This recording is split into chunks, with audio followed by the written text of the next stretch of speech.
I called you up, and before I called you up, I tried to do it myself. To be honest with you, I really tried to do it myself because I was like, man, when things get tight, you try to hold on to your money, and I'm Mm. like, oh man, I'm like, I said I really didn't want to. I really didn't want to cough up that money. And it's not really a lot of money, but it's a lot of money when you don't have that money. And I tried everything, man. I went online. I'm a Google guy, so and I'm a techie guy. So I said, man, I'm gonna figure this out. And so I did all my studies. My daughter went to Paul Mitchell. I think I shared that with you. She was just she went to Paul Mitchell right after COVID. And she already had graduated from a school on the East Coast, but she wanted to learn how to do Caucasian hair. And I told her, I said, we keep on doing this the right way. You'll be the instructor for the Cosmo. I'll do the barbers, and we'll run it up like that. So that was our plan. My oldest daughter, and so that was the plan. And man, I looked everywhere. I found so much paperwork. I got a book like this big. None of it was in order, but I know I needed a piece of this, a piece. I said, show me everything that you did from Paul Mitchell. I need to get all those documents. So there were some documents that she can that they gave her a copy of, but I was with her. So when she signed up, but there was like a book of documents that they kept inside in her files that I couldn't get access to. So I said, man, I only had like from her documents, I only had like maybe like 3 or 4 documents. I said, well, I'll start with this. But so I started asking people, start asking around, and it all led me right back to you, man. And I said, you know what? I said, I can't put my savings on the line to literally lose it if I make a mistake. I said, I just couldn't do it. I couldn't do it. And so man, I made a move, man. I went ahead and made a move. Found this building that I'm in right now, and found the same contractor that worked on my bus during COVID was the same um, contractor I used on my building. And so I listened to you. I went and bought that package, and every video I watched, I almost like got you recited, like literally. And the building that I was looking for, I listened to some of your testimony, some of the testimonies that people would come on, and I would see the mistakes they made, and I was like, man, I can't make that mistake. Something that would barely I needed something that I would spend less money on. But it's a lot of paperwork, man. It's like, when you get into the not just your portal, but when you get into the inspector showed me everything that I had to give my students, and I felt excited. I felt proud because I had all of it. I had a catalog. I think I told you this the other night, but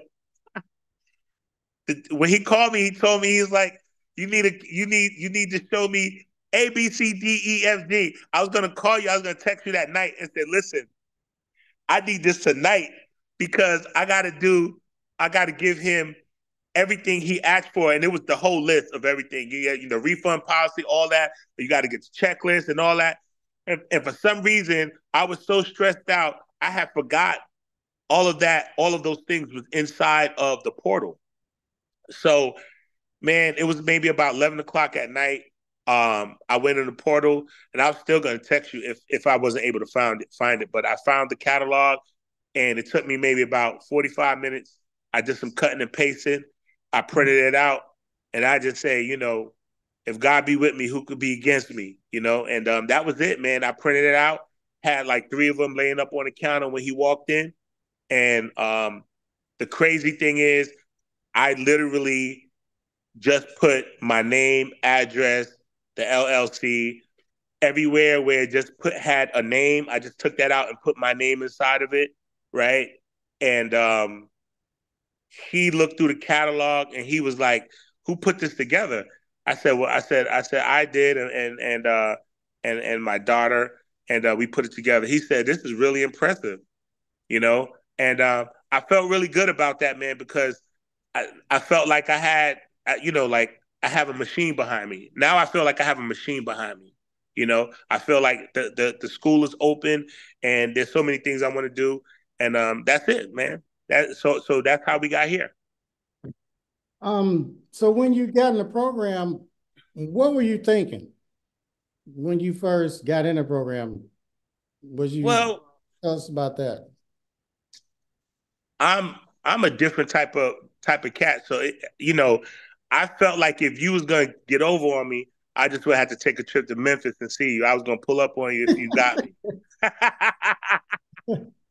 I said, well, if he get me, I said you too much out here in these streets. I was gonna go to Memphis. I got some family in Memphis, man. I was gonna go to Nashville. Memphis and huh? Nashville. Yeah, Nashville, man. And I really so I'm a different type of cat. So I wasn't nervous about it. I just was the only part was nervous that I was like, man, well, he may get over on me. But I had a relationship with the units, and your unit class, and you didn't do the teacher. You just put me and put everybody else in the position to learn it. And so even though you wasn't teaching the class, it was your class. Going through that class, I was like, wow. I said, man, this is crazy. And so I already had my relationship of knowing that everything you said you was going to do, you did, and you would deliver. So, but when you talking a little bit more money, it's a little bit more risk. But I just said, well, if he get me, then I'm going to see him one day. And other than that, I'll just find out. And this is like a really secret society, man. I went to go holler at a couple of big big barber schools out here, one of the biggest barber schools out here. And I went to go talk to the director. I know him personally, really really cool cat. And he would just have we would just have surface conversation. It was never like in depth. And not that he withheld anything from me, but when I was trying to get information, he just kept it surface. He knew what he knew. I told him I was very transparent. I said, "Man, I'm trying to open up a barber college." He said, "Man," I said, "So what do I got to do, man?" He said, "You got to keep on keeping on." He ain't never say, "Hey man, get that book over there. Let me show you how to run it up. Let me show you how to do A, B, and C." So he never did that. So I was like, okay, well, I'm gonna show everybody that I'm gonna take it to the next level. And so that's where I'm at, man, and I love it.